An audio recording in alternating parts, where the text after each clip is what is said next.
Elite Facts presents 10.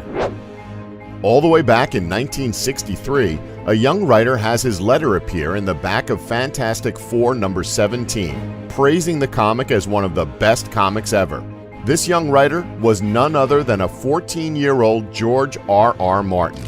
Calling the comic things like greater than great and absolutely stupendous, it's hard to tell if Martin was just a nerdy young fan or the sassiest teenager around. He maintains a general appreciation for the Fantastic Four, only to then point out plot flaws like having the president leave a meeting on global security so that he can tuck his daughter into bed. Regardless of his opinions, the letters were well put together and others took notice, and since his address was published with the letter, other fans soon started sending him fanzines.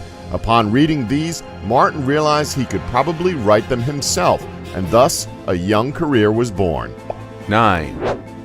Michael Jackson was a huge comic book fan, and back in the 90s, he loved comics so much that he tried to outright buy Marvel.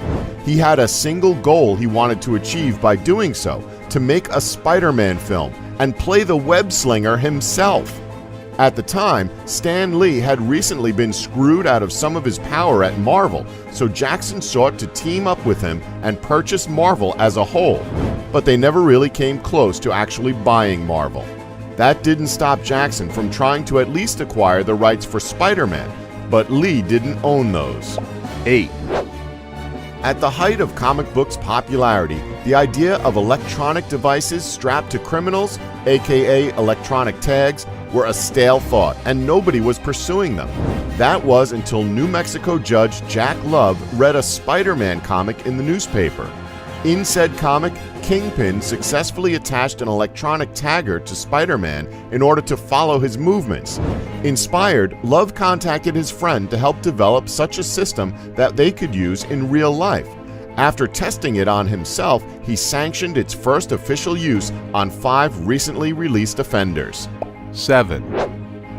In 1984, Marvel was the dominant force in the world of comics, and DC was fading fast. The head of DC saw some potential to keep his brand going, so he approached Jim Shooter at Marvel and said he'd like to discuss licensing their entire library of characters to them. Galton swiftly declined, thinking DC's comics weren't selling because the characters were bad. Shooter really persuaded Galton to reconsider, and after hearing some sales projections, Galton eventually relented and agreed to pursue a deal. But before they could finalize anything, Marvel was promptly sued by First Comics for antitrust violations. With no one company allowed to hold more than 70% of the market share, and Marvel already holding over 69%, acquiring DC would create a near monopoly for them, which is exactly what those laws exist to prevent. What was bad news for Marvel was probably good news for readers in the long run, as the rivalry between the two companies has often fostered a sense of friendly competition that benefits them both. 6. Rocket Raccoon has become one of Marvel's most recognizable characters thanks to the Guardians of the Galaxy movie, but long before he was being voiced by Bradley Cooper, and even before he debuted in a comic, he was being created by the Beatles.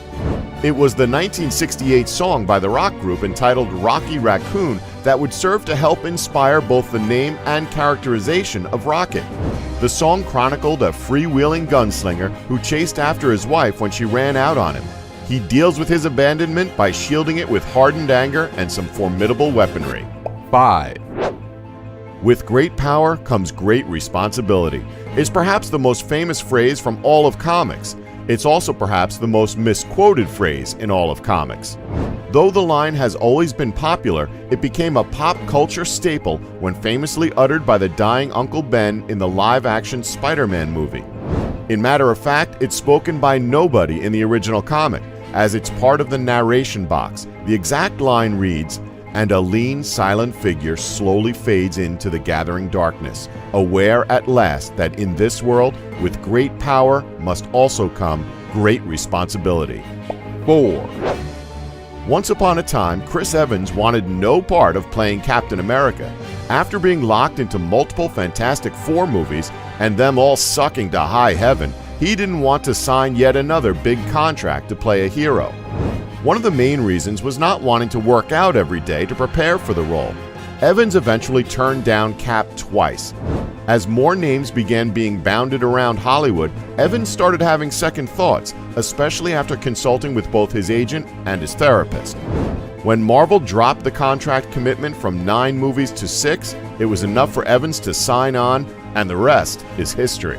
3, Comic publishers rely heavily on trademarks and the ability to allow licensing of these trademarks, through movies and merchandise for example, to generate income. The term superhero, therefore, is trademarked by DC and Marvel jointly. They also hold some other trademarks.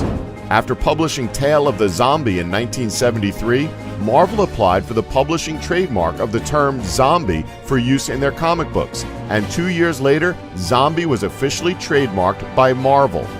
By this time, however, Tale of the Zombie was ready for the chopping block, but Marvel held the trademark until 1996 when, due to the soaring popularity of the undead beings, they realized the trademark was almost impossible to enforce. 2, Martin Goodman was on his honeymoon in 1937, and after taking in some of the sights of Europe, he wanted to book seats on the new Hindenburg blimp. The problem was he got there too late and couldn't buy seats together, so scrapped the plans altogether and just got on the plane. Of course, the Hindenburg famously crashed, killing 35 of the 97 people on board. Martin Goodman, however, made it back from his honeymoon and went on to found Timely Comics later that year, which became Atlas Comics and finally Marvel Comics. 1, When Stan Lee and Jack Kirby co-created the most recognizable superheroes in the world, no one had any idea just how big these characters would get. As a result, the two kings of comics invented Captain America, Fantastic Four, Spider-Man, Hulk, and X-Men while working as employees of Marvel Comics.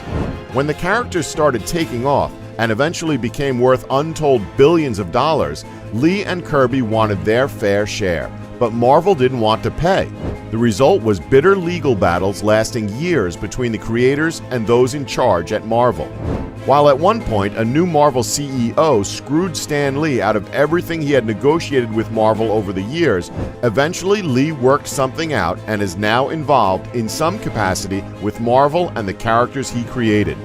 But as Kirby died in 1994, his family and estate ended up fighting Marvel for years, going back and forth through various courts, unable to come to a resolution.